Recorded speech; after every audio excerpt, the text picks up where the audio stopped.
দেশে আমরা যারা অন্যায় অবৈধ শয়তানি কাজ কারবার আস্তে আস্তে ছেড়ে দিয়ে মানবতার পক্ষে ইসলামের পক্ষে এই কাজগুলো আস্তে আস্তে যারা আঞ্জাম দিতে পারবো, আপনি বুঝবেন আল্লাহ আপনাকে এই দুনিয়াতেই জাহান্নামের পথ থেকে জান্নাতের দিকে এগিয়ে দিচ্ছে। আপনি সফল।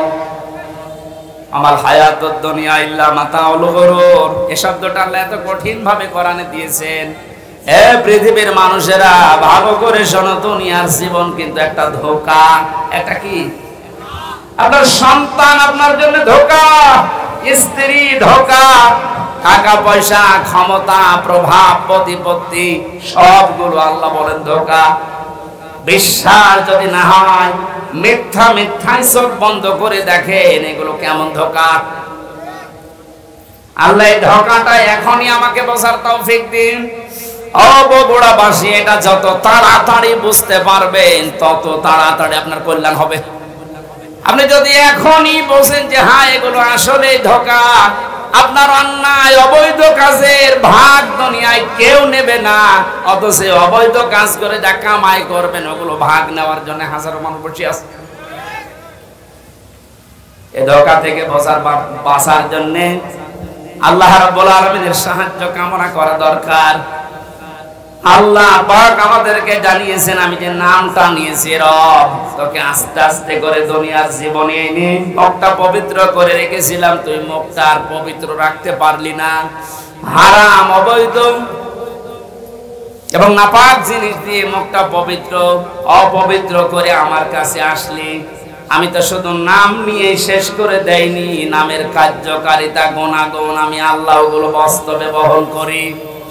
আমি রাজ্জাক নাম নিয়েছি, শুধু নিয়েই শেষ করে দেইনি। রাজ্জাক নামের কারণে পৃথিবীর যত সৃষ্টি আছে সবাইকে আমি আল্লাহ রিজিক দেই। জোরে বলেন সুবহানাল্লাহ। রিজকের দায়িত্ব কার? আরো জোরে বলেন। জাহান্নাম থেকে বাঁচার দায়িত্ব কার? যেটার দায়িত্ব আল্লাহ আমাদেরকে দিয়েছেন ওইটার বিষয়ে আমরা বেখবর হয়ে আছি, বেহুশ হয়ে আছি। আল্লাহ আমাদের আমলের ঈমানের উপরে ভিত্তি করে আখিরাতে নাজাত দেবেন, এইটার কোনো খবর আমাদের নেই।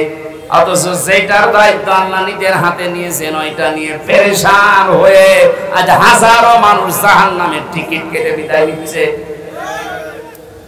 আল্লাহ মাতাওয়াল গরুরটা একটু বসার তৌফিক আমাদেরকে দাও না, বলেন আমিন।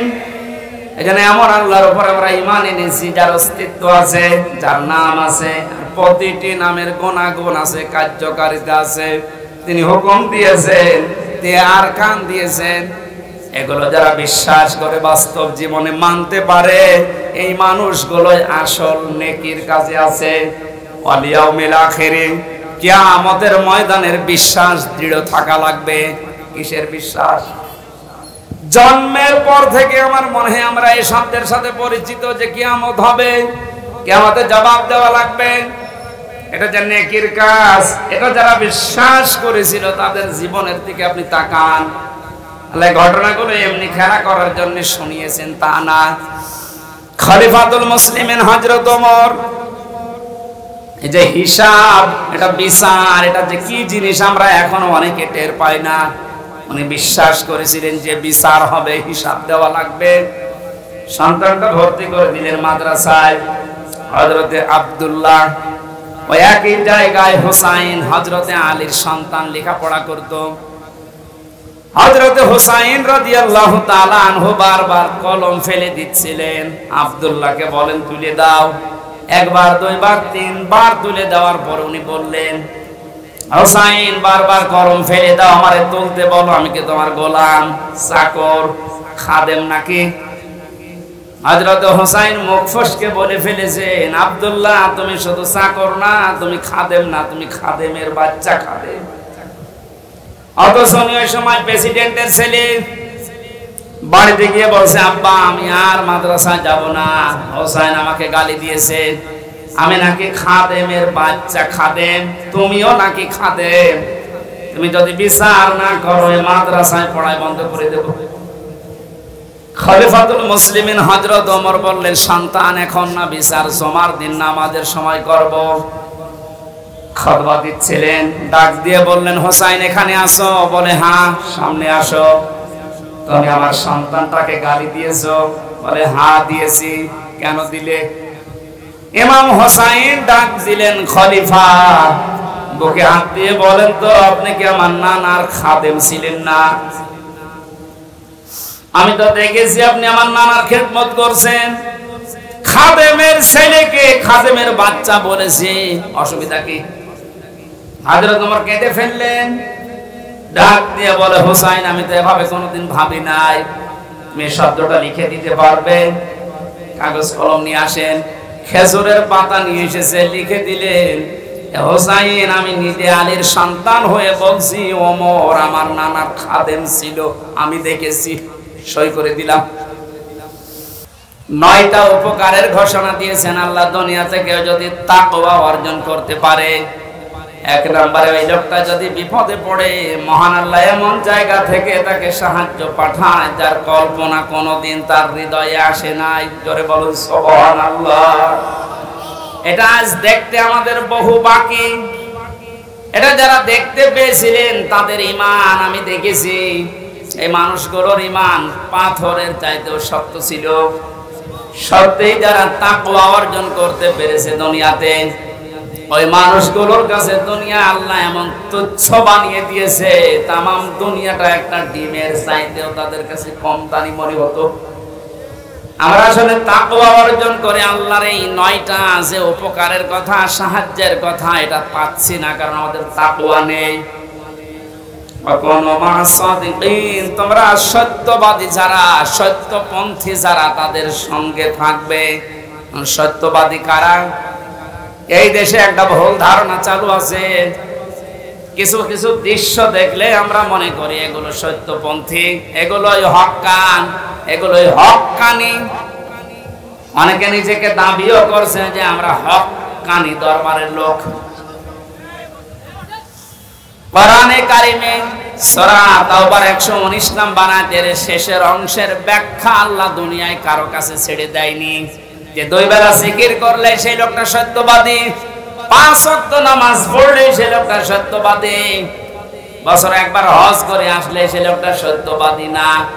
আল্লাহ পাক বলেন সত্যবাদী হওয়ার জন্য 10টা গুণ দুনিয়াতে তোর ভেতরে থাকা লাগবে। কয়টা? আরো জোরে বলেন। বগুড়াবাসী আপনি এখন থেকে আমি সহ প্রত্যেকেই মিলাবো আল্লাহর বর্ণনা অনুযায়ী 10টা গুণ আমার ভেতরে আছে কিনা। আল্লাহ ব্যাখ্যা দিচ্ছেন সূরা বাকারার 177 নম্বর আয়াতে, লাইসাল বিররা আন তুওয়াল্লু ওয়াজুহাকুম কিবালাল মাশরিকি ওয়াল মাগরিবি ওয়ালাকিন্নাল বিররা মান আমানা বিল্লাহ। আল্লাহ পাক বলেন শুধু পূর্ব দিকে পশ্চিম দিকে মুখ ঘুরিয়ে সিজদা দিলেই নেকি না, আসল নেকির কাজ হচ্ছে আল্লাহর প্রতি ঈমান আনা। কার প্রতি? প্রশ্ন আসতে পারে, হুজুর আমার ঈমান আছে, আমি আল্লাহকে বিশ্বাস করি না। কেউ যদি আল্লাহকে বিশ্বাস করিয়ে কথা বলতে চায়, কমপক্ষে 4টা বিষয় দুনিয়াতে তার ভেতরে পাওয়া যাবে। আউযু বিল্লাহি মিনাশ শাইতানির রাজিম, বিসমিল্লাহির রহমানির রহিম।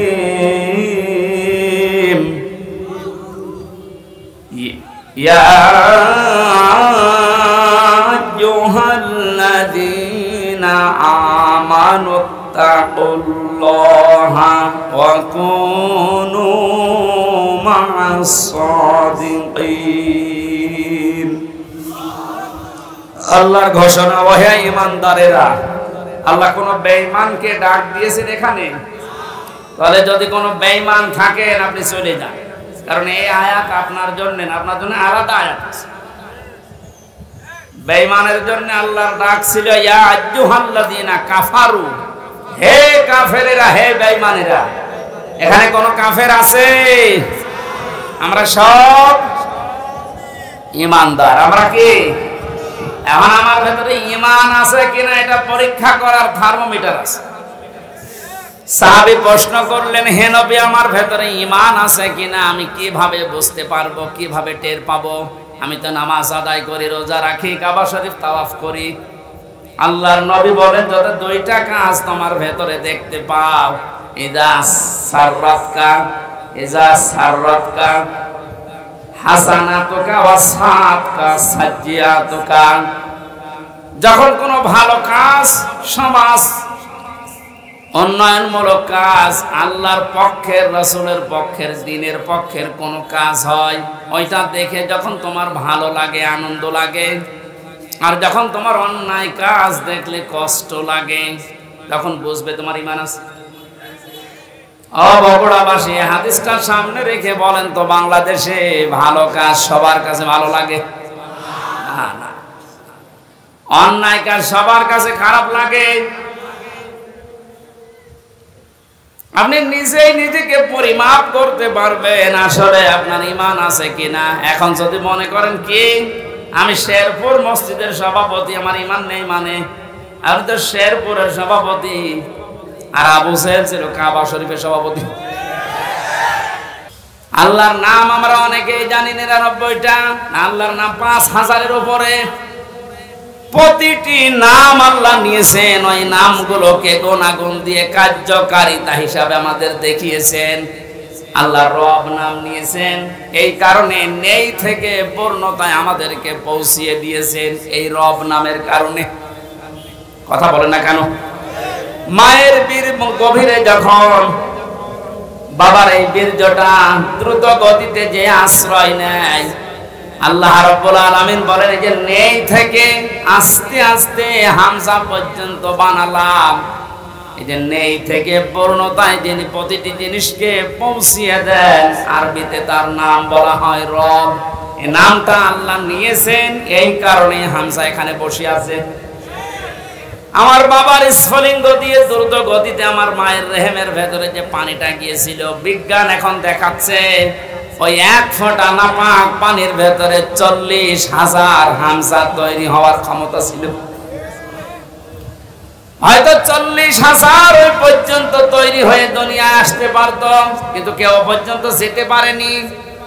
জরায়ের দেওয়ালের সাথে ধাক্কা লেগে অনেকে পড়ে গেছে, অনেকে মারা গেছে।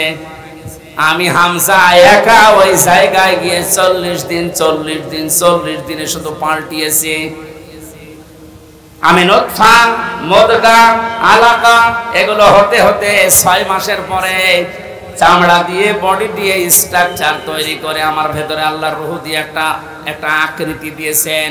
ওয়াল্লাযী ইউসাউবিরুকুম ফিল আরহামি কাইফা ইয়াশা। আল্লাহ পাক বলেন, তিনি সে আল্লাহ যিনি মায়ের রেহেমের ভেতরে তোমার এই আকৃতিটা বানিয়েছেন। তোমার মার বাবার পক্ষ থেকে 8টা জিনিস ওই নাপাক পানি দিয়ে আল্লাহ বানিয়েছিলেন। চুল, রগ, হাড় আর পর্দা, রক্ত, গোশত, চর্বি আর চামড়া। আল্লাহ পাক বলেন, আমার নাম যে রব, এই কারণে আমি আল্লাহ নিজে 5টা জিনিস তোকে দিয়েছি হামজা। ওয়া জাআলা লাকুমুস সামাআ ওয়াল আবসার ওয়াল আফইদা ইলা আখিরি আয়াত। এটা সূরা নাহলের 78 নম্বর আয়াতের মাঝের অংশে আছে। আল্লাহ পাক বলেন, শ্রবণ শক্তি, দর্শন শক্তি, বাক শক্তি, আকেল শক্তি আর ঘ্রাণ শক্তি, এই 5টা জিনিস আমি আল্লাহ আমার রব নামের কারণে তোকে দিয়েছি। 8, 5, 13টা জিনিস যখন এক হয়, ছেলে হবে না মেয়ে হবে, আকারটা আমি আল্লাহর সিদ্ধান্ত অনুযায়ী তৈরি হয়। ছেলে হয় মেয়ে হয়নি যারা মন খারাপ করি, এটা মন খারাপের বিষয় না, এই সিদ্ধান্ত কার? আমার বোর। বলেন, ছেলে হলে মেয়ে। মান করাল কোরআনা ফাস্তাজহারাহু ফাহাল্লা হালালাহু ওয়া হাররামা হারামাহু আদখালাহুল্লাহুল জান্নাহ ওয়া শাফাআহু ফি 10 মিন আহলি বাইতিহি কুল্লুহুম ক্বাদ ওয়াজাবাত লাহুন নার। ইবনে মাজাহ শরীফের হাদিস। অনেক আলেম এখানে বসে আছে, শব্দের দিকে খেয়াল করেন। আল্লাহ পাক বলেন, বিশ্বনবী মুহাম্মদ রাসূলুল্লাহ আমাদেরকে জানিয়েছেন এটা মান ক্বারাআল কুরআনা, যে ব্যক্তি আল্লাহর এই কোরআন পড়ে। কোরআন পড়া বলতে আমরা চারটা বিষয় বুঝি। শুদ্ধ করে পড়া, এর মর্ম মানে বোঝা, এর উপর নিজের জীবনকে সেট করা, আর এইটা মানুষকে মানার মতো পরিবেশ তৈরি করে দেওয়া। কোরআন পড়া বলতে কয়টা বিষয় পেলাম? আপনি এবার মিলান তো, আপনি আসলে কোরআন পড়েন কিনা। মাহফিলের সভাপতি, প্রধান অতিথি সহ যারা এসেছি যদি জিজ্ঞাসা করেন কোরআন পড়েন, এক বাক্যে আমরা বলবো হ্যাঁ আমরা কোরআন পড়ি। করা শব্দটার ব্যাখ্যা নবীজি বলেন পড়া কোরআনে তিনটা শব্দ আল্লাহ দিয়েছেন কোরআন পড়ো এই ব্যাপারে। কয়টা? এটা ক্লাস চলছে এখন, জবাব দেবেন ছাত্রের মতো। এটা স্কুল এবং কলেজ না, এখানে যারা আছেন অন্তত শিক্ষিত মানুষগুলো ছাত্রের মতো জবাব দেবেন। তালাওয়া তিনটা শব্দ আছে কোরআন পড়ার ব্যাপারে, তিনটার ব্যাখ্যা হচ্ছে কেউ যদি কোনো বিষয় পড়তে চায় সেজন্য শুদ্ধ করে পড়ে। কি করে? অশুদ্ধ পড়লে অর্থ পাল্টিয়ে যাবে। এখানে অনেক মানুষ এমন বসে আছে নামাজে দাঁড়ালে পড়ে ইযা জাআ নাসরুল্লাহি ওয়াল ফাত, হয়েছে হয়। এখানে সোয়াদ আছে, নাসর মানে সাহায্য, আর নুন সিন র নাসর মানে ঈগল পাখি। আপনি যদি মুখটা গোল করে শুদ্ধ করে উচ্চারণ না করেন অর্থ আকাশ পাতাল পাল্টিয়ে যাবে। আল্লাহ পাক বলেন ইযা জাআ নাসরুল্লাহি ওয়াল ফাত, হে নবী আল্লাহর সাহায্য যখন আসবে আপনি তখন বিজয় দেখতে পাবেন। যদি মুখটা গোল না করে সিন দিয়ে উচ্চারণ করেন অর্থ হয়ে যাচ্ছে হে নবী যখন শকুন আসবে, ঈগল পাখি আসবে তখন আপনি বিজয় পাবেন। বুঝেছে? এখানে শুধু কোরআন শরীফ না, দুনিয়ার যে কোনো বিষয় কেউ যদি পড়তে চায় এর হক আদায় করে সঠিকভাবে চারটা বিষয় তাকে মানা লাগবে। এক নম্বরে ওটা পড়া লাগবে শুদ্ধ করে। কি করে? এটা তো আমি বানালাম নাকি? কোরআনে কারীম জানিয়েছে ওয়ারাত্তিলিল কোরআন তারতিলা, হে নবী আপনি কোরআন পড়বেন শুদ্ধ করে স্পষ্টভাবে থিমে থিমে। প্রধান অতিথি সহ যারা এখানে আছেন নবীর এই হাদিসের প্রথম অংশটা আমরা একটু মিলাই আমাদের জীবনে। নবীজি জানিয়েছেন যে ব্যক্তি কোরআন পড়ে, আপনি তো বলছেন আমি কোরআন পড়ি, তাহলে এটা শুদ্ধ করে পড়া লাগবে আপনাকে। আমি আল কোরআন রিসার্চ ফাউন্ডেশনের সদস্য ছিলাম এক সময়।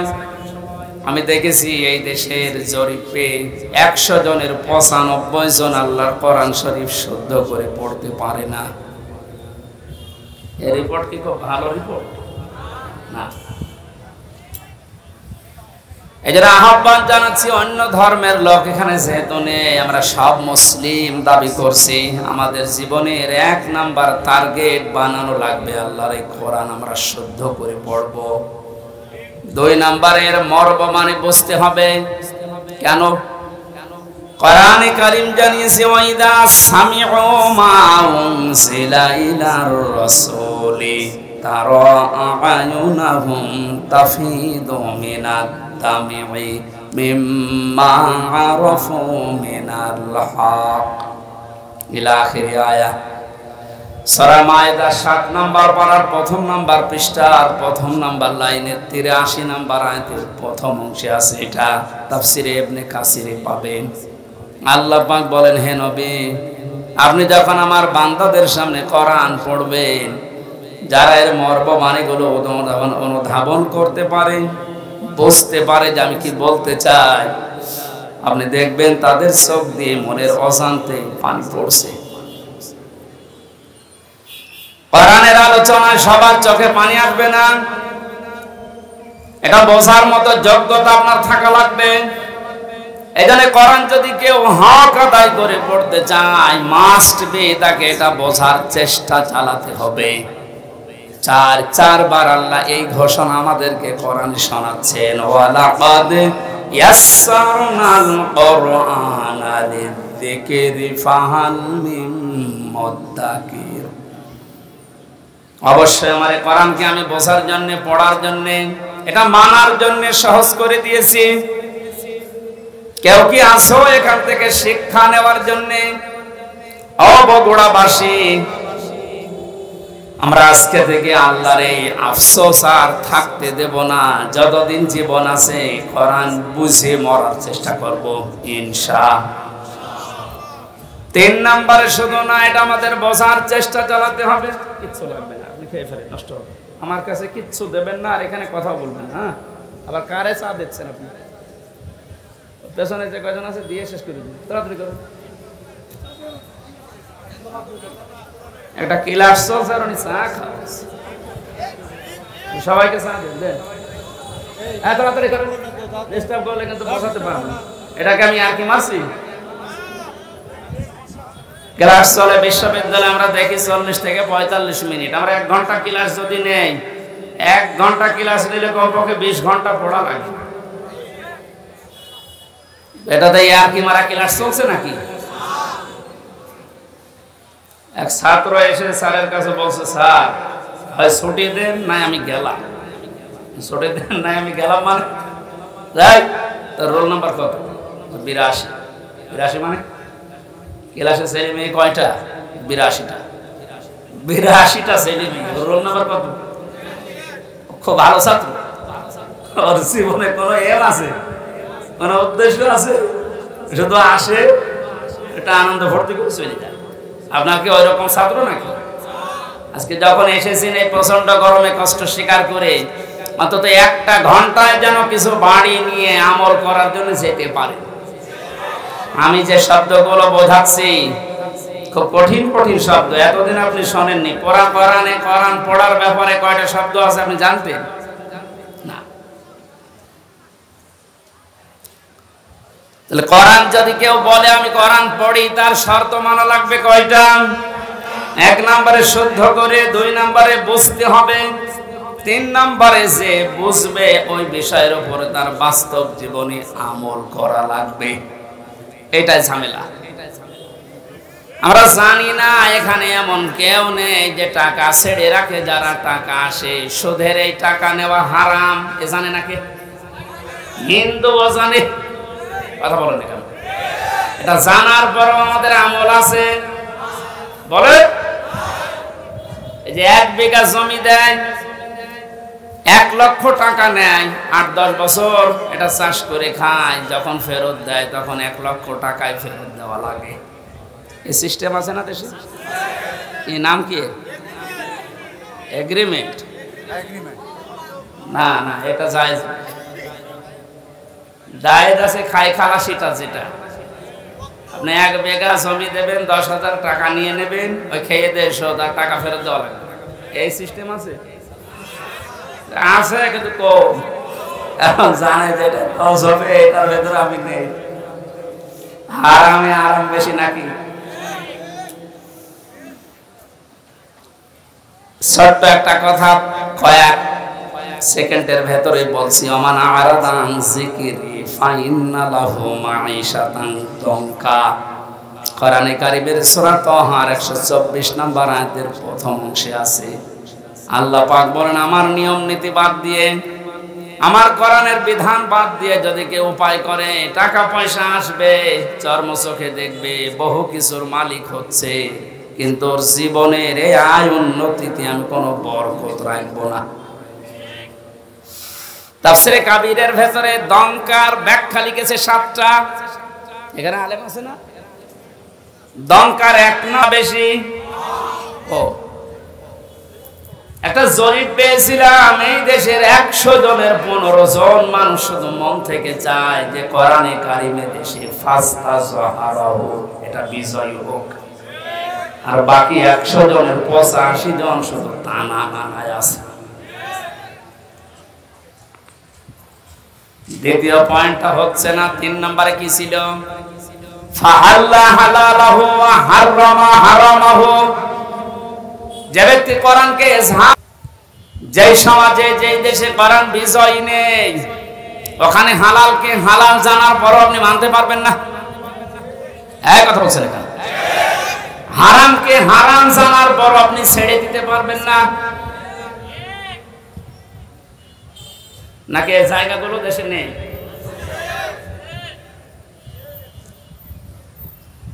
এই জন্য প্রতিটি শব্দের আগে দেখবেন ফা দেওয়া আছে। মান করাল কোরআনা ফাস্তাজহারাহু ফাহাল্লা হালালাহু, সব ফা দিয়ে আরম্ভ। ফায়ের ব্যাখ্যা আছে। ফা শব্দটা আরবি গ্রামার অনুযায়ী 19টা অর্থে ব্যবহার হয়। এখানে যে ফা দিয়ে নবী যে বাক্যগুলো আরম্ভ করছেন, প্রতিটির পেছনে লুকিয়ে আছে আগেরটা যদি মানতে পারো পরের ফল দেখতে পাবে। তা আপনি কোরআন পড়ছেন কি করে আপনি নিজে এবার টের পান 4টা শর্ত মিলছে না। কোরআনকে জাহার করার জন্য, বিজয় করার জন্য আপনার কোনো কার্যকারী ভূমিকা নেই। তাহলে হালালকে আপনি হালাল জেনে মানবেন কি করে? হারামকে হারাম জানার পরে ছেড়ে দেবেন কি করে? আদখালাহুল্লাহুল জান্নাত পরে, এর পরের শব্দে পেয়েছি ওয়াশাফাআহু ফি আশারাতিন মিন আহলি বাইতিহি কুল্লুহুম ক্বাদ ওয়াজাবাত লাহুন নার। বিশ্বনবী বলেন, সত্যি যদি আল্লাহ রাব্বুল আলামিনের হারামকে হারাম জানার পরে তুমি ছেড়ে দিতে পারো, হালালকে হালাল জেনে আঁকড়িয়ে ধরতে পারো, আল্লাহ তোমাকে শুধু জান্নাতে দেবে না, তোমার সুপারিশে পরিবারের 10 জন মানুষকে জান্নাতে দিয়ে দেবে। যাদের উপরে জাহান্নাম অবধারিত হয়ে গিয়েছিল, তাহলে যে কোরআন শুনতে এসেছে আপনি বুঝলেন এর মর্যাদা কোথায়? আল্লাহ পাকে হাদিসটা আমাদের প্র্যাকটিক্যাল লাইফে সেট করার তৌফিক দেন, বলেন আমিন। দরুদ আর সালাম পড়ছে আমাদের নবী মুহাম্মদুর রাসূলুল্লাহ সাল্লাল্লাহু আলাইহি ওয়াসাল্লামের প্রতি। মহান আল্লাহ তার যে সমস্ত নাম আছে, এই নামগুলো দুনিয়াতে কয়েকটা নবীর নামের শেষে দিয়েছেন। তার ভেতরে আমাদের নবীকে আল্লাহ দিয়েছেন রাউফুর রহিম, খুলুকিন আযীম। ইব্রাহিম নবী আলাইহিস সালামকে ইসমাইল নবীকে দিয়েছিলেন গোলামিন হালিম, আমার সহনশীল বান্দা। ইসহাক নবীকে ডাক দিয়েছিলেন গোলামিন আলিম, আমার জ্ঞানী বান্দা। আর মুহাম্মদুর রাসূলুল্লাহকে দিয়েছেন খুলুকিন আযীম, আমার মহান বান্দা। এত বড় চরিত্র আমার নবী মুহাম্মদুর রাসূলুল্লাহকে আমি দিয়েছি, কিয়ামত পর্যন্ত মানুষ শুধু অনুসরণ করে যাবে, এর কুল কিনারা খুঁজে পাবে না, বলেন সুবহানাল্লাহ। সেই নবীর আদর্শ আজ আমাদের সামনে পড়ে আছে। জন্ম থেকে মৃত্যু পর্যন্ত তাকে বাদ দিয়ে আপনি কাকে আদর্শ মেনে চলেন? আপনার বিবেককে প্রশ্ন করেন।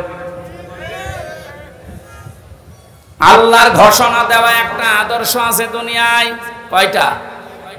বলেন বলেন। আল্লাহ নিজে ঘোষণা দিয়েছেন যে এই আদর্শটা মেনে চলো। ইয়াসিন ওয়াল কুরআনিল হাকিম। ইয়া মানে হে, সিন মানে সাজ্জেদ। আল্লাহ পাক জানাতে চেয়েছেন, হে নেতা, দুনিয়াতে আল্লাহর ঘোষণা দেওয়া নেতা আদর্শ মাত্র একটা, তার নাম মুহাম্মদুর রাসূলুল্লাহ। আল্লাহ রাব্বুল আলামিন পুরা কোরআনে নবীকে 7টা নামে বিশেষভাবে ডাক দিয়েছেন। তার ভেতরে ইয়াসিন, তাহা, মুহাম্মদ, আহমদ, আব্দুন, মুজাম্মিল, মুদাসসির। বগুড়াবাসী, বিবেক যদি থাকে আজকে কাজে লাগাবেন। আল্লাহর ঘোষণা দেওয়া নেতা আদর্শ যার নাম তিনি জানিয়েছেন মুহাম্মদুর রাসূলুল্লাহ, সেটা বাদ দিয়ে যদি পৃথিবীর কাউকে আপনি অনুসরণ করেন, অনুকরণ করে চলেন, আপনি মরতে দেরি, জাহান্নামে যেতে দেরি হবে না।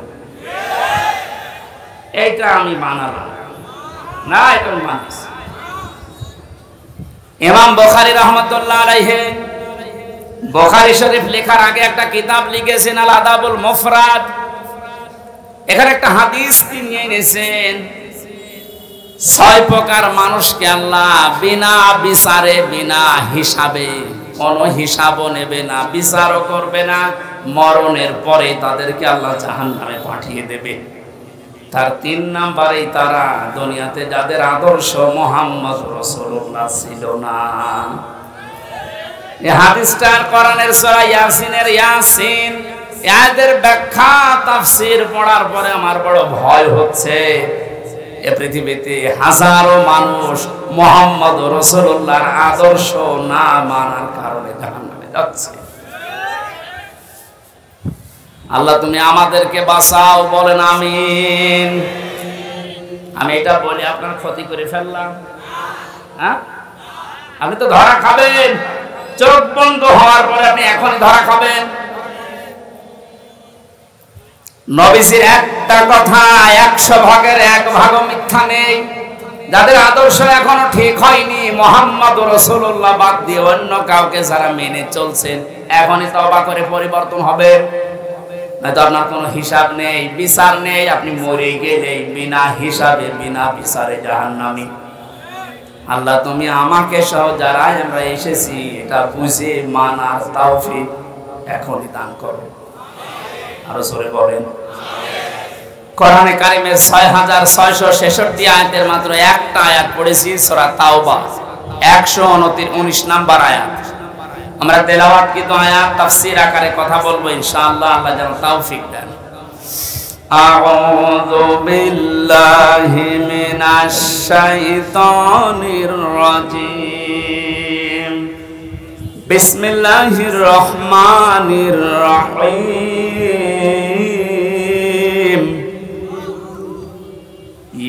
ইয়া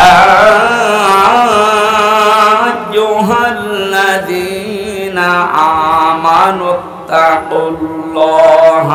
ওয়া কুনু মা'আস সাদিকিন। আল্লাহর ঘোষণা, ওহে ঈমানদারেরা। আল্লাহ কোন বেঈমানকে ডাক দিয়েছেন এখানে? তাহলে যদি কোনো বেঈমান থাকেন আপনি চলে যান, কারণ এই আয়াত আপনার জন্য না, আপনার জন্য আলাদা আয়াত আছে। বেঈমানের জন্য আল্লাহর ডাক ছিল ইয়া আইয়ুহাল্লাযীনা কাফারু, হে কাফেরেরা, হে বেঈমানেরা। এখানে কোন কাফের আছে? আমরা সব ঈমানদার। আমরা কি?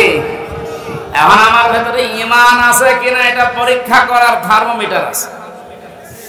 সাহাবী প্রশ্ন করলেন, হে নবী আমার ভেতরে ঈমান আছে কিনা আমি কিভাবে বুঝতে পারবো, কিভাবে টের পাবো? আমি তো নামাজ আদায় করি, রোজা রাখি, কাবা শরীফ তাওয়াফ করি। আল্লাহর নবী বলেন, যত 2টা কাজ তোমার ভেতরে দেখতে পাও, ইযা সাররাতকা হাসানাতুকা ওয়া সাআতকা সাজ্জিয়াতুকা।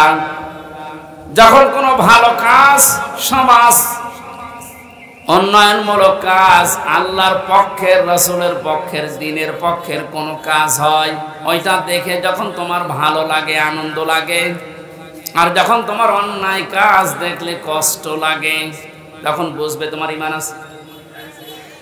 ও বগুড়াবাসী, হাদিসটা সামনে রেখে বলেন তো, বাংলাদেশে ভালো কাজ সবার কাছে ভালো লাগে? না, না। অন্যায় কাজ সবার কাছে খারাপ লাগে।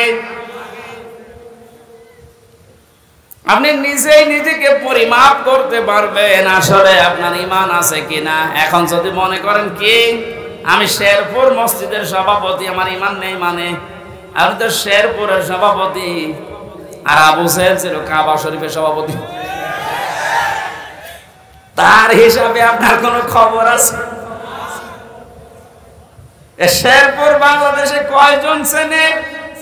আর কাবা শরীফ সেই জায়গার সভাপতি হয়েও বেঈমান ও জাহান্নামে গেছে, আর আপনি শেরপুরের সভাপতি হয়ে বগল বাজাচ্ছেন যে আমার ঈমান নেই। মানে ভালো কাজ যার কাছে আনন্দ লাগে না, অন্যায় দেখলে যার কাছে কষ্ট লাগে না, সে যেই হোক ওটা বেঈমান। ঈমান আছে কিনা হামজারে জিজ্ঞাসা করা লাগবে, আপনি নিজে টের পাচ্ছেন। সুতরাং ঈমান যাদের আছে, হাদিস অনুযায়ী আল্লাহ পাক তাদেরকে ডাক দিলেন, হে ঈমানদারেরা, আমি আয়াতের তাফসীর পড়তে গিয়ে পেয়েছি 89 জায়গায় আল্লাহ পাক এই শব্দটা কোরআনে দিয়েছেন। আর যখনই ইমানদারকে তিনি ডাক দেন তখন তার কুদরতি হাত এভাবে উঁচা করে ডাকেন, ইয়া আইয়ুহাল্লাযীনা আমানু। জোরে বলেন আল্লাহু আকবার। 89 জায়গায় আল্লাহ ডাক দিয়েছেন, তার ভেতরে এইটা একটা, ইত্তাকুল্লাহ, আমি আল্লাহকে ভয় করো, আকুনু মা'আস সাদিকিন, আর সত্যবাদী যারা তাদের সঙ্গে থাকো। এই আয়াতের নির্দেশ দুইটা, কয়টা? আল্লাহকে ভয় করো, সত্যবাদী যারা আছে তাদের সাথে থাকো। বোঝা হয়ে গেছে না? আল্লাহুম্মা আমিন। না মানে আপনি বলছেন বোঝা হয়ে গেছে। এবার আসেন তো এই দুইটা শব্দের ব্যাখ্যায় যায়। কোন আয়াত থেকে যদি কেউ তাফসীর শুনতে চায়, করতে চায়, তাফসীরে মাজহারি আল্লামা সানাউল্লাহ পানিপতি রহমাতুল্লাহ আলাইহি লিখেছেন, কেউ যদি কোরআনে কারিমের কোন আয়াত থেকে কথা শুনতে চায়, কমপক্ষে 5টা বিষয় থেকে তাকে আগে কথা শোনা লাগবে। 1 নাম্বার শুদ্ধ তেলাওয়াত, যেটা করলাম। 2 নাম্বারে যেই ভাষায় কথা বলে ওই ভাষায়, মাতৃভাষায় অর্থ, এই যে শুনলাম। 3 নম্বরে ওই আয়াতের ঐতিহাসিক প্রেক্ষাপট, শানে নজুল যেটা বলা হয়, ব্যাকগ্রাউন্ড, এটা আমি বলবো এখন। 4 নম্বরে আয়াতের বাস্তব শিক্ষা দেওয়া লাগবে। ওই মান ধারণা বলে কি হয়েছে এগুলো বাদ দে, এখন বাস্তবতা অনুযায়ী আয়াত আমাদেরকে কি দিতে চায় এই শিক্ষাগুলো জনগণের সামনে দেওয়া লাগবে। 5 নম্বরে আয়াত থেকে যে শিক্ষাগুলো পাবে ওইগুলো নিয়ে বাড়ি যে আমল করবে। আমরা 2টা করে ফেলেছি, শুদ্ধ তেলাওয়াত আর মাতৃভাষায় অর্থ। যেটা সূরা তাওবার আয়াত, কোন সূরা বলেন বলেন? 129টা আয়াত আছে, মাত্র একটা আয়াত পড়েছি, 119 নম্বর আয়াত। তাওবা শব্দের শাব্দিক অর্থ আমরা অনেকেই মনে করি তাওবা মানে আস্তাগফিরুল্লাহ রাব্বি মিন কুল্লি যামবি ওয়া আতুবু ইলাইহি, হয়ে গেল। তাওবা আর ইস্তেগফার এই দুইটা কিন্তু এক না, এই দুইটা শব্দ আলাদা, মাসদারও আলাদা। কথা বুঝতেছেন?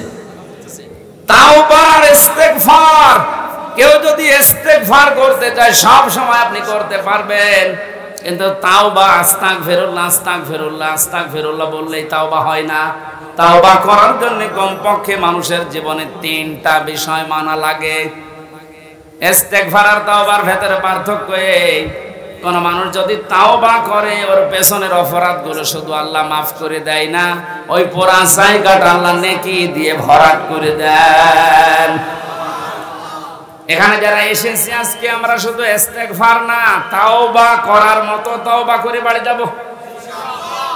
পেছনের অপরাধগুলো শুধু যেন মাফ হয়ে না যায়, ওই জায়গাটা যেন আল্লাহ নেকি দিয়ে ভরাট করে দেয়। বলেন আমিন। 1 নম্বরে যদি তাওবা কেউ করতে চায় তাকে বলা লাগবে, আল্লাহ আমি অপরাধী, আমি। এই স্বীকৃতিটা আজকে পৃথিবীতে মানুষ দিতে চায় না। দেখবেন এই দেশে হাতে নাতে ধরা পড়ার পর অস্বীকার করে না, না তদন্ত করা লাগবে। তদন্ত 7 দিন সময় দিয়েছে যাদেরকে, ওদেরকে মাল মশলা মেরে ওর মুখ বন্ধ করে দেয়। আপনি যদি সত্যি তাওবা করতে চান সে যে কোনো বিষয়ে, আপনাকে প্রথমে স্বীকৃতি দেওয়া লাগবে ওই অপরাধের জন্য, ওই গুনার জন্য স্বীকার করা লাগবে যে হ্যাঁ আমি এই কাজ করেছি, আমি অপরাধী। এখন প্রশ্ন হচ্ছে আপনি স্বীকার করবেন কার কাছে? না না, আপনি শুনছেন না। অপরাধ করেছেন যার কাছে, স্বীকার করবেন তার কাছে। আপনি বিনা কারণে আমার মুখের উপর একটা থাপ্পড় দিলেন আর কাবা শরীফের গিলাফ ধরে বলছেন আস্তাগফিরুল্লাহ, হে আল্লাহ আমারে মাফ করে দাও, কিয়ামতের আগে মাফ পাবেন না। কারণ আপনি তো আল্লাহর গালে থাপ্পড় দেননি, দিয়েছেন আমার গালে। আগে আমার কাছে স্বীকার করেন যে হামজা ভুল হয়ে গেছে। হ্যাঁ, স্বীকার করার সময় আবার অনুশোচনা লাগবে, অনুতপ্ত হওয়া লাগবে। আপনি যদি একেবারে মোড নিয়ে বলেন এই হামজা মাফ কর, মাফ হবে? আপনার প্রতি রাগ যা ছিল আমার আরো বেড়ে যাবে।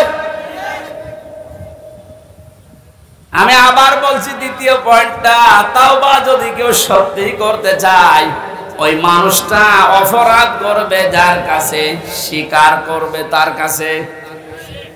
আপনি অপরাধ যদি আপনার স্ত্রীর কাছে করে থাকেন, অবশ্যই স্বীকার করবেন স্ত্রীর কাছে, এটা কোনো দোষের কিছু না। স্ত্রীর কাছে দোষ করেছে আর শ্বশুরের কাছে বলছে শ্বশুর আমারে মাফ করে দেন, হবে না। বিনা কারণে আপনি আমাকে পুলিশের হাতে তুলে দিলেন, আমি কিছুই জানি না ওই বিষয়ে, আর আপনি মাফ চাচ্ছেন মসজিদে নামাজ পড়ে, কিয়ামতের আগে মাফ পাবেন না। এইটা মনে হয় এই এলাকায় আছে। আমার ভাইরা এই জন্য তাওবা, বিভিন্ন পীরের দরবারে গেলেই বলে তাওবা করো, আস্তাগফিরুল্লাহ। এটা তোর বাক্য, শর্ত আপনাকে মানা লাগবে, স্বীকৃতি দেওয়া লাগবে যে আল্লাহ আমি অপরাধী, অপরাধ করেছেন যার কাছে স্বীকার করবেন তার কাছে। 2 নম্বরে অনুতপ্ত হয়ে অনুশোচনা নিয়ে। 3 নম্বরে জীবনে এই কাজ আমি আর কোনোদিন করব না, জীবনের মতো ফিরে আসলাম। এই 3টা শর্ত যদি কেউ মেনে নিতে পারে, আল্লাহ পাক বলেন ওর পেছনের অপরাধ শুধু মাফ হবে না, ফাউলাইকা ইউবাদদিলুল্লাহু সাইয়্যাতিহিম হাসানাত। ওর পেছনের পুরা অপরাধ আল্লাহ মাফ করে দিয়ে পুরা জায়গাটা নেকি দিয়ে পাল্টিয়ে দেবেন। বলেন সুবহানাল্লাহ। সূরা তাওবা থেকে যখন কথা শুনছি, আল্লাহ এই তাওবা যেন আমাদের নসিব করেন। এবার আমরা ব্যাখ্যায় যাচ্ছি। আল্লাহ পাক ইমানদারকে ডাক দিয়ে তাকে ভয় করার জন্য আহ্বান জানিয়েছেন, আদেশ দিচ্ছেন। এখন ভয় কি? জন্মের পর থেকে শব্দটা আমিও শুনছি যে আল্লাহকে ভয় করো, আল্লাহকে ভয় করো। কি এটা? কি তাকওয়ার যে ব্যাখ্যাগুলো আমরা বলি, আধুনিক ব্যাখ্যা হচ্ছে যে যেই বিষয়ে কাজে আছে ওই বিষয়ের জ্ঞান অর্জন করে প্রশিক্ষণ নিয়ে ওই কাজ আঞ্জাম দেওয়ার নাম হচ্ছে তাকওয়া। আমি আবার বলছি, যে সেই কর্মজীবনে আছেন, যে যে জায়গাটা দখল করে আছেন, ওই বিষয়ের উপরে জ্ঞান অর্জন করে দক্ষতা প্রশিক্ষণ নিয়ে ওই কাজে আঞ্জাম দেওয়ার নাম হচ্ছে তাকওয়া। না হয়নি।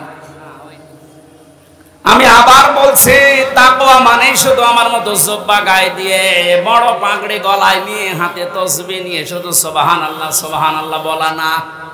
তাকওয়া মানে যে যেখানে আছেন ওই জায়গায় ওই জায়গার জ্ঞান অর্জন করে, দক্ষতা প্রশিক্ষণ নিয়ে দক্ষতা অর্জন করে ওই কাজ আঞ্জাম দেওয়ার নাম তাকওয়া।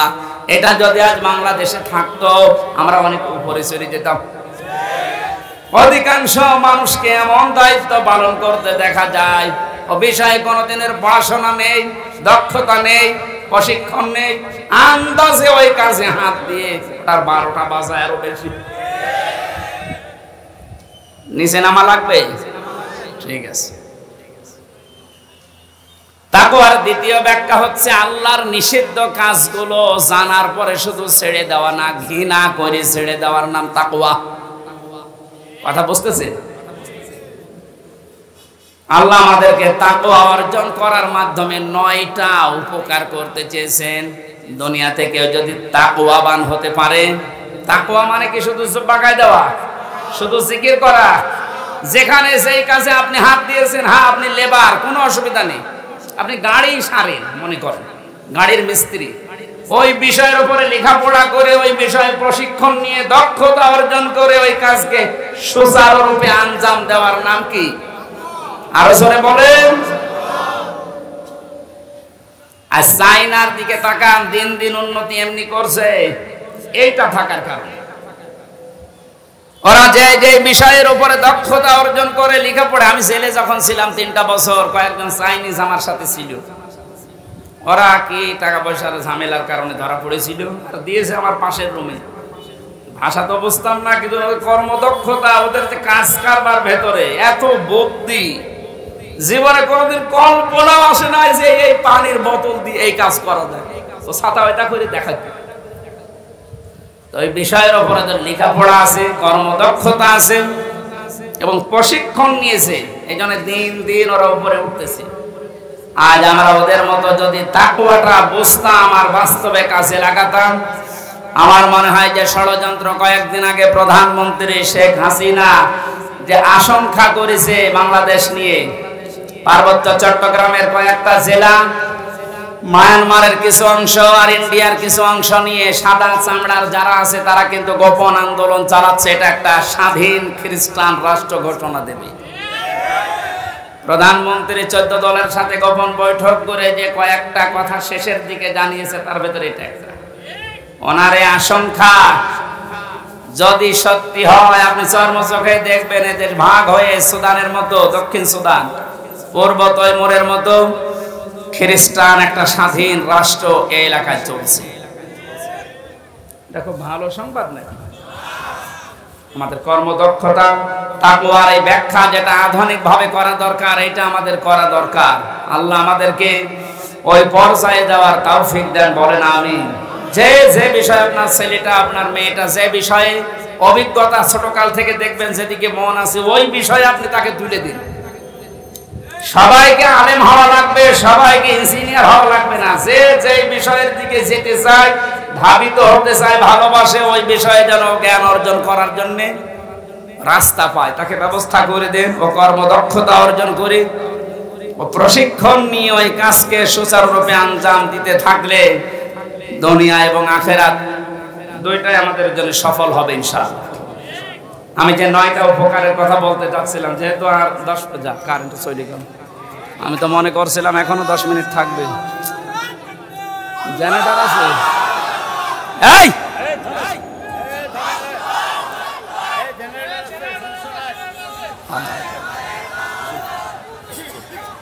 মোনাজাতের আগে আর একবার একটু চাদর দিতে হবে, বারবার ঝামেলা করা মোনাজাত 5 মিনিট হয়ে যায়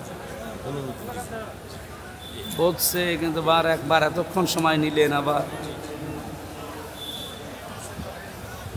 সুবহানাল্লাহ আলহামদুলিল্লাহ লা ইলাহা ইল্লাল্লাহ, সুবহানাল্লাহ আলহামদুলিল্লাহ লা ইলাহা ইল্লাল্লাহ, লা ইলাহা ইল্লাল্লাহ মুহাম্মাদুর রাসূলুল্লাহ। আল্লাহুম্মা সাল্লি আলা সাইয়্যিদিনা মাওলানা মুহাম্মাদ।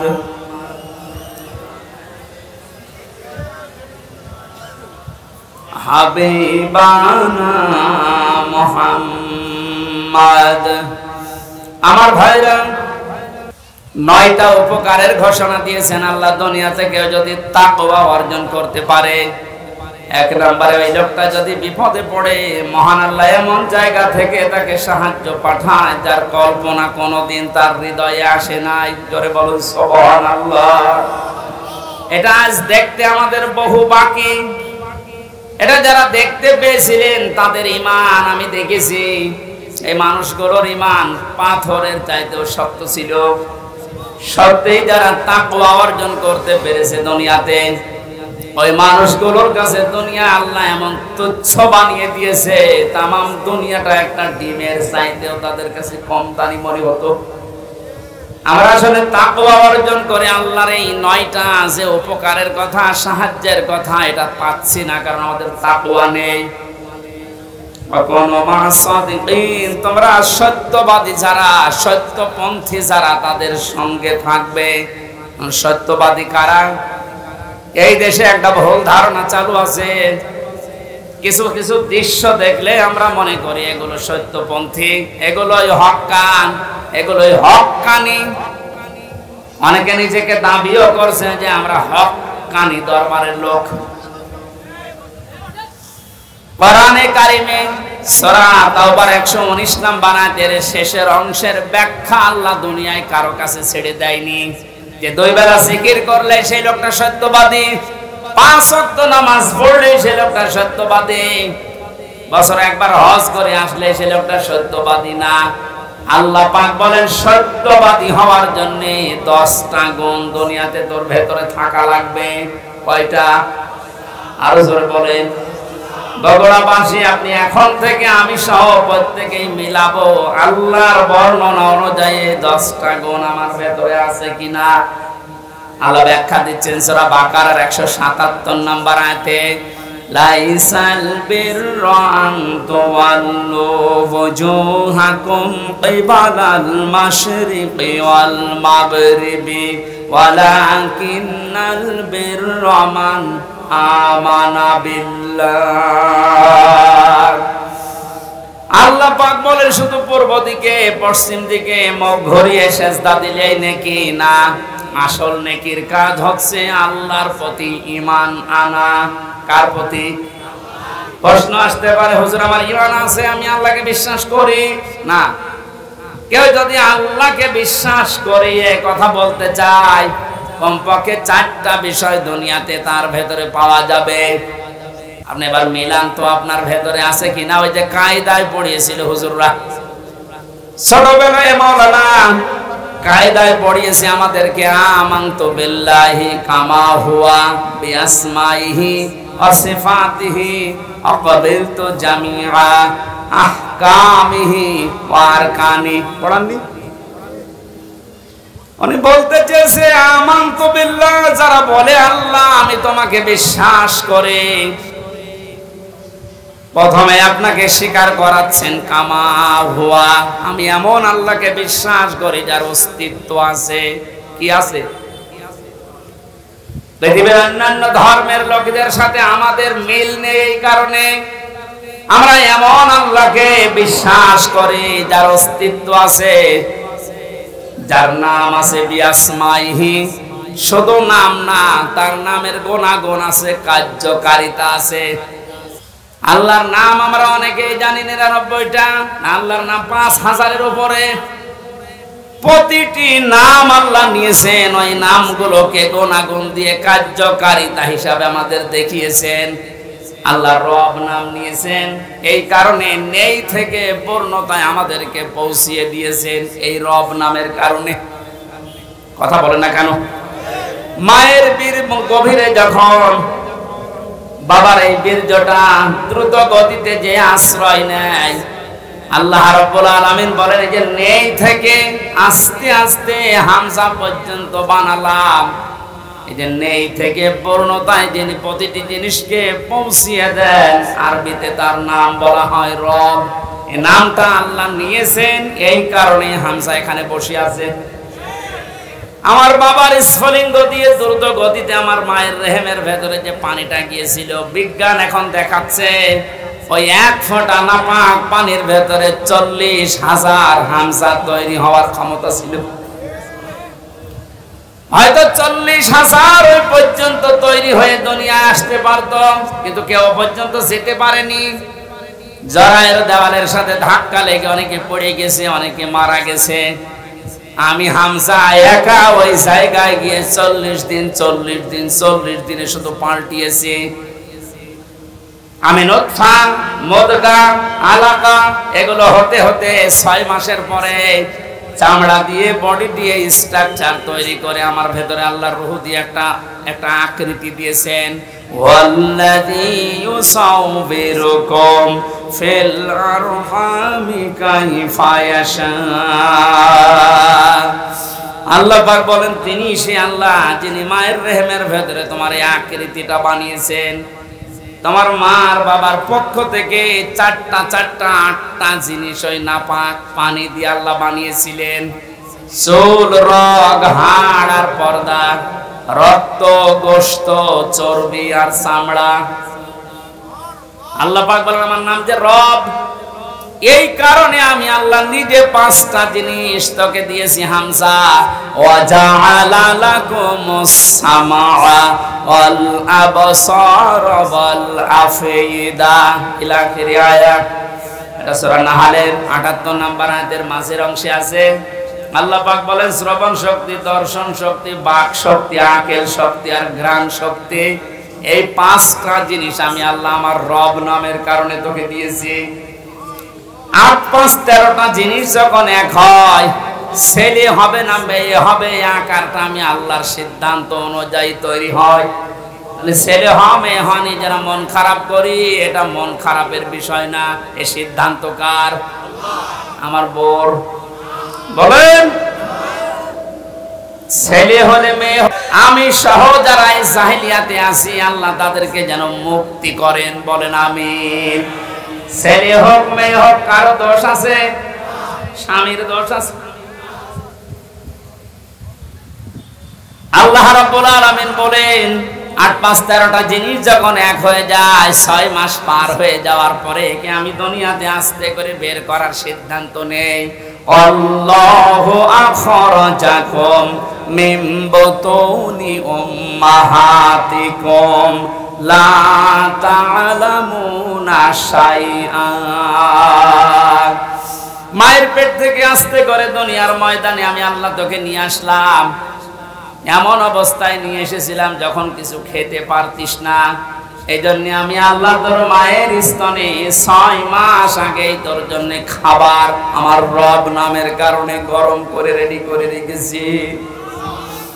মায়ের স্তনের ভেতরে যদি একটা বোটা দিতাম, চষা মারলে অনেকগুলো দুধ এসে তোর কচি কণ্ঠ আটকে যেত, মরে যেতে, শ্বাস নিতে পারতে না। আমি যে রব নামটা নিয়েছি এই কারণে মায়ের স্তনে সূক্ষ্ম সূক্ষ্ম 32টা ছিদ্র দিয়েছি।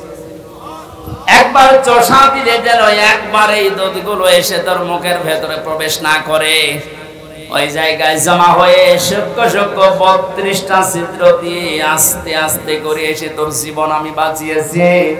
আমি রব নামটা খেলা করার জন্য নেইনি, মুখটা নাপাক করে না, মায়ের পেটের ভেতরে নাভির ভেতর দিয়ে খাবার পাস করে দিয়ে তোর মুখটা পবিত্র রেখেছিলাম। অথচ দুনিয়ায় আসার পরে আমি তোর দিকে তাকিয়ে দেখি এই মুখের ভেতরে কত হারাম অপবিত্র নাপাক জিনিস দিয়ে ভর্তি করিস। কথা বলেন ঠিক কিনা? আপনি কি মনে করেন শুধুমাত্র কুকুরের পায়খানা, মানুষের পায়খানা, শুকুরের গোশত খাওয়ায় হারাম? ভাইয়ের জমি যারা, বোনের জমি যারা জাল দলিল করে ফাঁকি দিয়ে লিখে নেয়, ওইটাও কুকুরের মাংসের মতোই হারাম। যারা মেয়ের জমি ফাঁকি দিয়ে ছেলেকে লিখে দিয়েছেন, আপনি বিশ্বাস করতে পারেন জাহান্নামের টিকিট আপনার একটা বুক করা হয়ে গেছে। শরীক ফাঁকি দেওয়া মানুষ বগুড়ায় নেই, এই কথা বলুন। যারা শরীক ফাঁকি দিয়েছেন আপনার ইবাদত কবুল বন্ধ হয়ে গেছে, আগে ওইগুলো ফেরত দেবেন। আজকেই বাড়ি দিয়ে বোনের সম্পদ আগে ফেরত দেবেন, তারপর আপনি নামাজ পড়া আরম্ভ করবেন। এখন যদি বলেন ও সাদা তো ফেরতও দিতে পারে না, নামাজও কবুল হয় না, নামাজই পড়বো না। আপনি নামাজ না পড়লে আল্লাহর ক্ষমতা হারিয়ে যাবে। বলেন, নিজের কপালে নিজে আপনি আঘাত করছেন, নিজের পায়ে নিজে কোড়াল মারছেন, এই সময়টা আর দুনিয়ায় ফেরত পাবেন না। আমার এখন 32 বছর বয়স, আমি কি জীবনে ইচ্ছা করলে আর 12 বছরে ফিরে যেতে পারবো? আজকের মাহফিলের প্রধান অতিথি, ওনার বয়স মনে করেন এখন 60 বছর। কিয়ামত পর্যন্ত যদি চেষ্টা করে 12 বছরে ফিরে যেতে পারবে। যে সময়টা পার করে ফেলেছি আর কোনোদিন ফেরত পাবেন না। সুতরাং এইটাই আমাদের হায়াতের আসল জীবন, এইটার জন্য আল্লাহ একটা কসম দিয়েছেন, ওয়ালা আসরি ইন্নাল ইনসানা লাফি খুসর। আল্লাহ বলেন তোর হায়াতের কসম, তোর হায়াতের কসম, সময়ের কসম, সাবধান, জীবনটা হেলায় খেলায় নষ্ট করে ধ্বংস করে দিও না। পেছনের দিকে তাকাও আর ভাবো এই সময়টা যেহেতু আর ফেরত আসছে না, সামনে যতটুকু হায়াত আছে এটা আমার কাছে একটা নিয়ামত। এটা কি? ফামান সুহসিহা আনিন নার ওয়া উদখিলাল জান্নাতা ফাকাদ ফাজ ওয়ামাল হায়াতুদ দুনিয়া ইল্লা মাতাউল গুরুর। আল্লাহ রাব্বুল আলামিন বলেন, হে পৃথিবীর মানুষেরা, দুনিয়ার জীবনে বেশি দিন ক্ষমতায় থাকা, বেশি টাকা পয়সা গাড়ি বাড়ির মালিক হওয়া, শরীর স্বাস্থ্য মোটা হওয়া ভালো হওয়ায় সফলতা না। সফল মানুষ তো ওইটা যাকে আমি আল্লাহ মরণের পরে জাহান্নামের আগুন থেকে মাফ করে দিয়ে জান্নাতি বলে ঘোষণা দেব, এটাই সফলতা। আর এটা পাওয়ার জন্য দুনিয়ার জীবনে কি করা লাগবে? আস্তে আস্তে করে আপনি জাহান্নামের অন্যায় কাজগুলো ছেড়ে দিয়ে দিয়ে জান্নাতের ভালো ভালো কাজের দিকে এগিয়ে যাবেন। সুতরাং এই দেশে আমরা যারা অন্যায় অবৈধ শয়তানি কাজ কারবার আস্তে আস্তে ছেড়ে দিয়ে মানবতার পক্ষে ইসলামের পক্ষে এই কাজগুলো আস্তে আস্তে যারা আঞ্জাম দিতে পারবো, আপনি বুঝবেন আল্লাহ আপনাকে এই দুনিয়াতেই জাহান্নামের পথ থেকে জান্নাতের দিকে এগিয়ে দিচ্ছে। আপনি সফল। আমার হায়াতুদ দুনিয়া ইল্লা মাতাউল গুরুর, এই শব্দটা আল্লাহ এত কঠিন ভাবে কোরআনে দিয়েছেন। এ পৃথিবীর মানুষেরা ভালো করে শোনো, দুনিয়ার জীবন কিন্তু একটা ধোঁকা। এটা কি? আপনার সন্তান আপনার জন্য ধোঁকা, স্ত্রী ধোঁকা, টাকা পয়সা, ক্ষমতা, প্রভাব, প্রতিপত্তি সবগুলো আল্লাহ বলেন ধোঁকা। বিশ্বাস যদি না হয়, মিথ্যা মিথ্যায় চোখ বন্ধ করে দেখেন এগুলো কেমন ধোঁকা। আল্লাহ এই ধোঁকাটা এখনই আমাকে বোঝার তৌফিক দিন। ও বগুড়াবাসী, এটা যত তাড়াতাড়ি বুঝতে পারবেন তত তাড়াতাড়ি আপনার কল্যাণ হবে। আপনি যদি এখনই বলছেন যে হ্যাঁ এগুলো আসলে ধোঁকা, আপনার অন্যায় অবৈধ কাজের ভাগ দুনিয়ায় কেউ নেবে না, অথচ অবৈধ কাজ করে যা কামাই করবেন ওগুলো ভাগ নেওয়ার জন্য হাজারো মানুষ বসে আছে। এই ধোঁকা থেকে বাঁচার জন্য আল্লাহ রাব্বুল আলামিনের সাহায্য কামনা করা দরকার। আল্লাহ পাক আমাদেরকে জানিয়েছেন, আমি যে নামটা নিয়েছি রব, তোকে আস্তে আস্তে করে দুনিয়ার জীবনে এনে মুখটা পবিত্র করে রেখেছিলাম, তুই মুখটা আর পবিত্র রাখতে পারলি না। হারাম অবৈধ এবং নাপাক জিনিস দিয়ে মুখটা পবিত্র অপবিত্র করে আমার কাছে আসলি। আমি তো শুধু নাম নিয়ে শেষ করে দেইনি, নামের কার্যকারিতা গুণাগুণ আমি আল্লাহ ওগুলো বাস্তবে বহন করি। আমি রাজ্জাক নাম নিয়েছি, শুধু নিয়েই শেষ করে দেইনি। রাজ্জাক নামের কারণে পৃথিবীর যত সৃষ্টি আছে সবাইকে আমি আল্লাহ রিজিক দেই। জোরে বলেন সুবহানাল্লাহ। রিজকের দায়িত্ব কার? আরো জোরে বলেন। জাহান্নাম থেকে বাঁচার দায়িত্ব কার?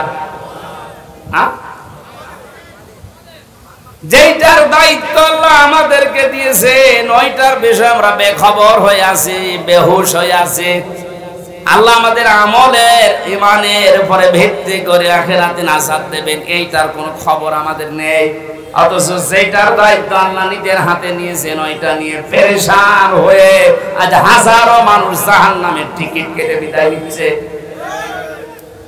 আল্লাহ মাতাওয়াল গরুরটা একটু বসার তৌফিক আমাদেরকে দাও না, বলেন আমিন।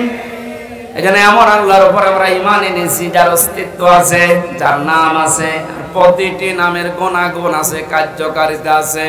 তিনি হুকুম দিয়েছেন, তিনি আরকান দিয়েছেন। এগুলো যারা বিশ্বাস করে বাস্তব জীবনে মানতে পারে এই মানুষগুলোই আসল নেকির কাজে আছে। ওয়াল ইয়াউমিল আখিরে, কিয়ামতের ময়দানের বিশ্বাস দৃঢ় থাকা লাগবে। কিসের বিশ্বাস? জন্মের পর থেকে আমার মনে হয় আমরা এই শব্দের সাথে পরিচিত যে কিয়ামত হবে, কিয়ামতে জবাব দেওয়া লাগবে। এটা যে নেকির কাজ, এটা যারা বিশ্বাস করেছিল তাদের জীবনের দিকে আপনি তাকান। আল্লাহ ঘটনাগুলো এমনি খেলা করার জন্য শুনিয়েছেন তা না। খলিফাতুল মুসলিমিন হযরত ওমর, এই যে হিসাব, এটা বিচার, এটা যে কি জিনিস আমরা এখনো অনেকে টের পাই না। উনি বিশ্বাস করেছিলেন যে বিচার হবে, হিসাব দেওয়া লাগবে। সন্তানটা ভর্তি করে দিলেন মাদ্রাসায়। হযরতে আব্দুল্লাহ, ওই একই জায়গায় হুসাইন হযরতে আলীর সন্তান লেখাপড়া করত। হযরতে হুসাইন রাদিয়াল্লাহু তাআলা আনহু বারবার কলম ফেলে দিচ্ছিলেন। আব্দুল্লাহকে বলেন তুলে দাও। একবার, দুইবার, তিনবার তুলে দেওয়ার পর উনি বললেন, হুসাইন বারবার কলম ফেলে দাও, আমারে তুলতে বলো, আমি কি তোমার গোলাম, চাকর, খাদেম নাকি? হযরত হুসাইন মুখ ফসকে বলে ফেলেছেন, আব্দুল্লাহ তুমি শুধু চাকর না, তুমি খাদেম না, তুমি খাদেমের বাচ্চা খাদেম। অথচ ওই সময় প্রেসিডেন্টের ছেলে বাড়িতে গিয়ে বলছে, আব্বা আমি আর মাদ্রাসায় যাব না, হোসাইন আমাকে গালি দিয়েছে, আমি নাকি খাদেমের বাচ্চা, খাদেম তুমিও নাকি খাদেম, তুমি যদি বিচার না করো এই মাদ্রাসায় পড়াই বন্ধ করে দেব। খলিফাতুল মুসলিমিন হযরত ওমর বললেন, সন্তান এখন না, বিচার জমার দিন নামাজের সময় করব। খুতবা দিচ্ছিলেন, ডাক দিয়ে বললেন, হোসাইন এখানে আসো। বলে, হ্যাঁ সামনে আসো। তুমি আমার সন্তানটাকে গালি দিয়েছো? বলে, হ্যাঁ দিয়েছি। কেন দিলে? ইমাম হোসাইন ডাক দিলেন, খলিফা বুকে হাত দিয়ে বলেন তো, আপনি কি আমার নানার খাদেম ছিলেন না? আমি তো দেখেছি আপনি আমার নানার খেদমত করছেন। খাদেমের ছেলেকে খাদেমের বাচ্চা বলেছি, অসুবিধা কি? হযরত ওমর কেঁদে ফেললেন, ডাক দিয়ে বলে, হোসাইন আমি তো এভাবে কোনোদিন ভাবি নাই, মেয়ে শব্দটা লিখে দিতে পারবে? কাগজ কলম নিয়ে আসেন। খেজুরের পাতা নিয়ে এসেছে, লিখে দিলেন, হোসাইন আমি নিজে আলীর সন্তান হয়ে বলছি, ওমর আমার নানার খাদেম ছিল, আমি দেখেছি। সই করে দিলাম। হযরতে ওমর রাদিয়াল্লাহু তাআলা আনহু কাগজটা হাতে নিয়ে জমা খেলেন। সাহাবীদেরকে বললেন, নবীর সাহাবীরা বিচার হয়ে গেছে। হযরত আব্দুল্লাহ তো ছোট মানুষ, বলে, আব্বা তুমি তো বিচার শুরুই করলে না, কি করে হয়ে গেল? হযরত ওমর বলে, সন্তান যে বিচার করেছে দুনিয়া না, মরণের পরও কাছে লাগবে। আমি যখন মারা যাবে কাগজটা আমার কাফনের ভেতরে দিয়ে দিও। কিয়ামতের ওই কঠিন ময়দানে মহান আল্লাহ যখন আমার জীবনের হিসাব আরম্ভ করবে, কিছুই যদি কবুল না হয় কাগজটা আল্লাহকে দেখাতে পারবো। রব্বুল আলামিন তোমার নবীর নাতি লিখে দিয়েছে আমি নাকি নবীর খাদেম ছিলাম, এ বসে আমার আজকে মাফ করে দাও। তাছাড়া জবাব দেওয়ার মতো কোনো কাজ, কোনো আমল আমার হাতে নেই। অথচ তাদের জীবনের যে নেকির কাজের বর্ণনা হাদিসে পাওয়া যায়। নবীজি বলেন, আকাশের তারকাকেও যদি গণনা করে একদিন শেষ করে ফেলতে পারবে, কিন্তু ওমর মুসলমান হওয়ার পরে যে নেকির কাজ করেছিল কোনদিন কেউ গণনা করে শেষ করতে পারবে না। এই মানুষটা যদি কিয়ামতে জবাব দেওয়া লাগবে, এই টেন্ডেন্সিতে এত ভয়ে থাকে, এত টেনশনে থাকে, আমাদের অবস্থান কোথায়? নেকির কাজ শুধু পশ্চিম থেকে মুখ করে নামাজ পড়লেই হয় না, আল্লাহর প্রতি ঈমান আনা, কিয়ামতে জবাব দেওয়া লাগবে আল্লাহর সামনে দাঁড়িয়ে, এই বিশ্বাস দৃঢ় করা, এটা নেকির কাজের মূল।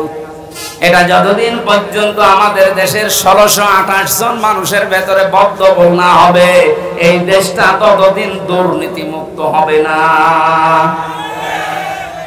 আল মালায়েকাতে ফেরেশতাদের বিশ্বাস করা, আল কিতাবে কিতাবে বিশ্বাস করা, আন নবিয়্যিন নবীদেরকে বিশ্বাস করা, ওয়া তাল মালা আলা হুব্বিহি যাবিল কুরবা, আল্লাহর মহব্বতে নিজের সম্পদ চাহিদা থাকার পরও যারা নিকট আত্মীয় স্বজনের জন্য ব্যয় করে।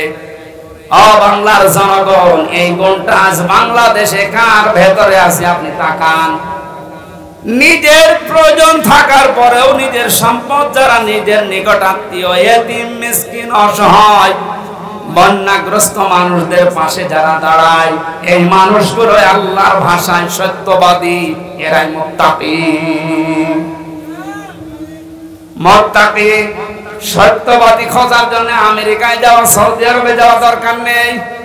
এই 10টা গুণ যে বলছি একটা একটা করে আপনি মিলান। দুনিয়ায় যারা নামাজ কায়েম করার জন্য চেষ্টা চালায়, সম্পদ থাকলে যারা যাকাত দিয়ে দেয়, যারা ধৈর্য ধারণ করে বিপদ আপদে মুসিবতে, দুনিয়ায় কোনো বিষয় যদি একবার ওয়াদা দিয়ে ফেলে, জীবন চলে গেলেও তারা ওয়াদা রক্ষা করে। উলাইকাল্লাযীনা সাদাকু ওয়া উলাইকা হুমুল মুত্তাকুন। কোরআনে কারীমের সূরা বাকারার 177 নম্বর আয়াতের শেষে আল্লাহ জানিয়েছেন, এরাই ঈমানের দাবিতে সত্যবাদী, আর এরাই হচ্ছে আমি আল্লাহর নিকটে মুত্তাকি। জোরে বলেন সুবহানাল্লাহ। আল্লাহ কোরআনের এই আয়াতগুলো আমাদের জীবনে সেট করার তৌফিক দিন, বলেন আমিন। মাহফিলটা মাদ্রাসার উদ্যোগে, ওনাদের টাকা পয়সা কালেকশন হয়নি, যারা টাকা পয়সা এনেছিলেন দিতে পারেননি এটা দয়া করে দিয়ে যান, ওনারা ঋণী হয়ে গেলে মাহফিল আর হবে না এখানে। ভলান্টিয়ারদের উনি ডাকতেছেন, যদি ভলান্টিয়ার থাকে, আমার আসলে গলায় তো পারছে না, ভাইকে দায়িত্ব দিলাম, একটু বলেন তো ভাই। সম্মানিত হাজিরি, আপনারা জানেন ব্যয়বহুল একটা মাহফিল হচ্ছে আমাদের আমির হামজা ভাই, অত্যন্ত গুরুত্বপূর্ণ আলোচনা। আপনাকে বসেন, এর মোনাজাত হবে ভাই। আমাদের ভলান্টিয়ার ভাইরা কাপড় নিয়ে যাচ্ছে, আপনারা বলছেন যাওয়ার সময় 10 টাকা করে দিয়ে দেবেন ইনশাআল্লাহ, যদি না দেন আগামীকাল সমস্যা হয়ে যাবে। এই জন্য অনুরোধ থেকে উঠবেন না, মোনাজাতের আগে ভাই দোয়া করে দেবেন, আপনি যে যা পারেন ইনশাআল্লাহ দিয়ে যাবেন। আর ভাইয়ের হাতে অনেকে দিতে চেয়েছেন, দেন ইনশাআল্লাহ ভাই দোয়া করে দেবেন, মানুষ আপনাদের জন্য দোয়া করবে। সম্মানিত ভাইরা, এখানে যারা বিশেষ অতিথির দায়িত্বে আছেন অনেকের নাম আমি দেখতে পাচ্ছি, আপনারা কি টাকা পয়সা দেননি নাকি? খালি নামটা। রব্বুল আলামিন বগুড়া জেলার শেরপুর গাড়িদহ এই মাদ্রাসা উদ্যোগে মাহফিলের দিকে তুমি তাকাও। হাজার হাজার বান্দা বান্দি আমরা, রাত 12টা বেজে যাচ্ছে, গভীর রজনী পর্যন্ত কোরআনে কারিমের কথা যারা চাতক পাখির মতো শুনেছে, এই মানুষগুলোকে এর উপরে আমল করার তৌফিক তুমি ভিক্ষা দাও। এই মাহফিলের আয়োজন করতে গিয়ে যারা শ্রম দিল, আল্লাহ এদের শ্রমকে কবুল করো। সওয়াবগুলো তুমি মুহাম্মদ রাসূলুল্লাহর রওজায় পৌঁছিয়ে দাও। দুনিয়ার মাটির নিচে যারাই ঘুমিয়ে আছে, আমরা এদের মতো কিছুদিন পরে অসহায় হয়ে যাব আল্লাহ। আমরা তাদের জন্য মোনাজাতে দোয়া করছি, আগামী প্রজন্ম যারা আসবে তারা যেন আমাদের জন্য এভাবে দোয়া করে, রব্বির হামহুমা কামা রব্বায়ানি সাগীরা। আল্লাহ তাআলা মা হারিয়ে বাবা হারিয়ে যে মানুষগুলো হাত তুলেছে, তুমি তাদের মুখের দিকে কাকুতি মিনতির দিকে তাকাও। নবীজি মাঝে মাঝে মায়ের কবরের পাশে যে কাঁদতেন, সাহাবীরা বলে হুজুর আপনি কাঁদেন কেন? বিশ্ব নবী বলেন, সাহাবীরা আমার মায়ের ওই ছোটবেলার আদরের কথা আমার মনে পড়ে গেছে। রব্বুল আলামিন মাহফিলের প্রধান অতিথি অ্যাডভোকেট গোলাম ফারুক তার মা বাবাকে হারিয়েছে, সন্তানের ওসিলায় নাকি তুমি মা বাবাকে মাফ করে দাও। তার হাতের দিকে তার চোখের দিকে তাকিয়ে তার মা বাবাকে তুমি কবরে জান্নাত দিয়ে দাও। মাহফিলের সম্মানিত সভাপতি আমার আরাফাতের ভাই, আল্লাহ তাআলা তোমার হাজি বান্দা তার মা বাবার জন্য দোয়া করছে, তুমি তাকে মাফ করো। এই মাহফিলের আয়োজন করতে গিয়ে যত মানুষ শ্রম দিয়েছে, যে বাড়িতে এসে বসেছিলাম এই বাড়িওয়ালা সহ, এদেরকে যে মা পেটে নিয়েছে মায়ের পেট খাদিজার মতো বানিয়ে দাও। প্রশাসনের যে ভাইগুলো সাহায্য সহযোগিতা করেছে মাহফিলের জন্য, তাদের কবুল করো, মঞ্জুর করো। মা বোনদেরকে পর্দায় থাকার তৌফিক দাও, রোগ শোক থেকে বাঁচাও, এবং ওরা জেলার উপরে তোমার খাস রহমত নাযিল করো আল্লাহ রাব্বুল আলামিন। আমি সহ অনেকে অসুস্থ আছি, আমাদেরকে শেফায়ে কামেলা আজলা নসিব করো আল্লাহ।